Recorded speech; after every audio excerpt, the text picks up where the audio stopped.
Well, the pandemic, as we know, hit people in so many different ways. Many lost their jobs, received unemployment, and tried to get by on just a few $100s a week. Yeah, and then all of a sudden you get a notice saying all the money you were paid needs to be returned.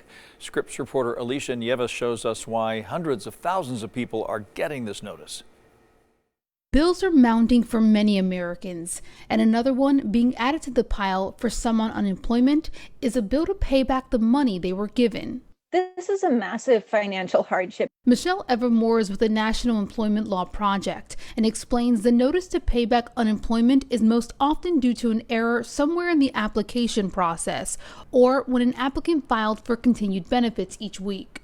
Either the agency made a mistake or somebody clicked a wrong button on a form somewhere and are now being informed that they've been overpaid for months and have to pay back tens of thousands of dollars. In some cases, if an error was found on 1 week, the agency disqualified people for the entire time they were on unemployment. That's a lot of money. And it's money that people spent on housing and food, and they have no way to get it back. It's unclear on a national level just how many people are getting notices of overpayment. States are just starting to look into this and report.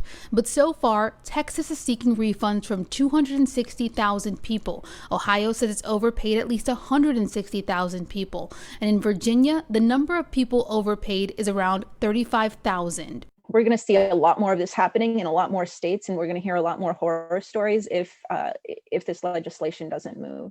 In its stimulus package, the House of Representatives has included legislation that would waive the unemployment overpayments as long as they aren't considered fraudulent activity. But the package is unpopular with the Senate.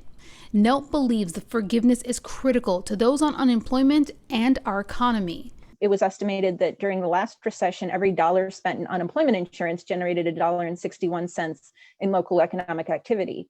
So imagine that in reverse. Imagine that money getting sucked out of communities as we're still in very rough economic times. Without federal waivers, that could be a reality.